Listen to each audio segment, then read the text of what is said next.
Hola chicos, hoy hablamos de un tema muy importante que es el virus de Epstein-Barr. Vamos chicos a desarrollar este tema muy importante, el virus de Epstein-Barr. El virus de Epstein-Barr tiene una abreviación que es BEB. Como todos los virus, el virus de Epstein-Barr tiene una familia. En este caso, la familia del virus de Epstein-Barr es la familia de los herpesvirus.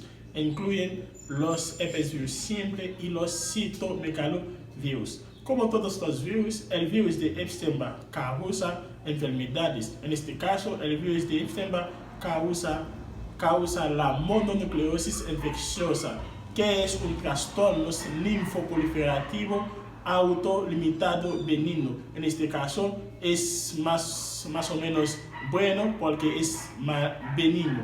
Y también el virus se asocia con algunas neoplasias como linfomas y carcinomas nasofaringeas. Características. La enfermedad mononucleosis infecciosa tiene algunas características que se caracteriza por fiebre, por dolor de la garganta, linfoadenopatía generalizada, esplenomegalia, que es el aumento del tamaño del vaso, úlceras faringeas y la aparición en la sangre de los linfocitos T.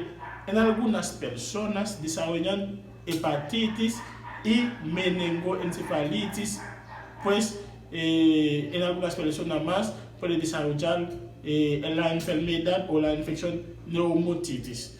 La mononucleosis infecciosa aparece principalmente en adolescentes mayores y o adultos jóvenes de clases socioeconómicas alta. El virus tiene una patogenia. La patogenia es que se transmite por contacto de humano a humano, principalmente en la saliva al besarse. Ya sea por una infección transitoria, en este caso afecta el epitelio mediante la transitosis a la submucosa. El virus tiene acceso a los tejidos linfoides submucosos. Hay una minoría de las células, se observa una infección productiva con lisis. Con la lisis significa con la destrucción de las células infectadas. En este caso va a liberar los vibriones que va a afectar las otras células B. La mayoría de las células B, el herpes establece una infección latente. Morfología.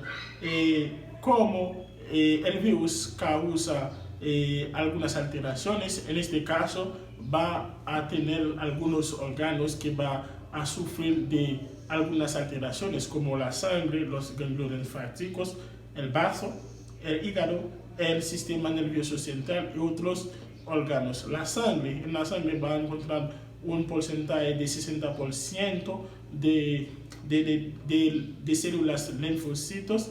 Eso se llama linfocitosis, que es la concentración de los linfocitos T en la sangre periférica.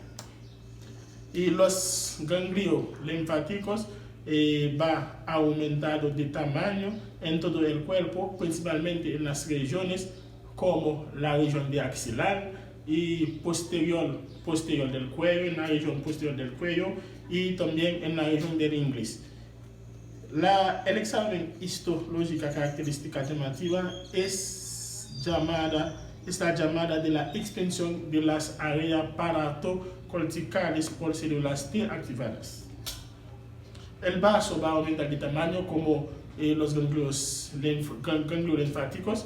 El vaso va a aumentar su tamaño de 300 a 500 gramos. Generalmente es blando, carnoso, en una superficie de corte hiperrénica. El hígado va a sufrir algunas modificaciones, pero es moderada.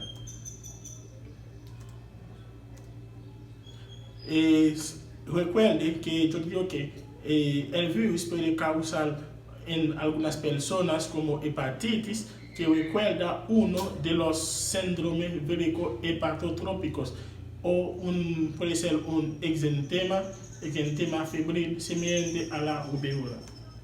Diagnóstico: con la concentración de los linfocitos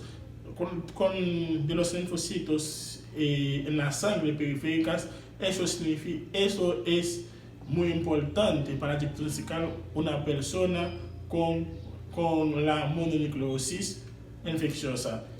Podemos basar en las reacciones anticuerpo heterófilos positivas. En este caso, la prueba va a ser de monopost. Complicaciones: el virus que causa la mononucleosis infecciosa va a dar algunas complicaciones en el cuerpo. En este caso, las más frecuentes son disfunciones hepáticas marcadas con la ictericia, que es la concentración alta de la bilirrubina, que es un pigmento en el cuerpo. Sabemos que la bilirrubina es madura en el hígado, pero cuando es en la sangre o cuando es fabricada en la sangre, no es la bilirrubina inmadura porque no tiene el ácido hialurónico para convertir la bilirrubina inmatura a bilirrubina madura. Complicación: en algunas personas podemos encontrar algunas complicaciones graves en pacientes que sufren de inmunodeficiencia como SIDA, en los que reciben tratamiento de inmunosupresión como trasplante de la médula ósea.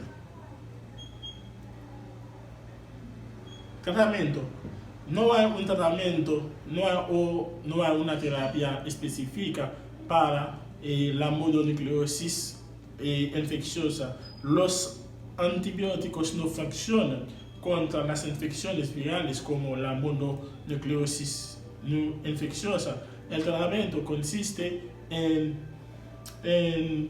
descansar suficiente, alimentar de manera sana y tomar muchos líquidos. Puede tomar algunos analgésicos de ventas libres para tratar la fiebre o el dolor de la garganta. De bibliografía utilizamos el libro Patología Estructural y Funcional Robbins y Codran, y utilizamos Google Académico. Gracias por su atención.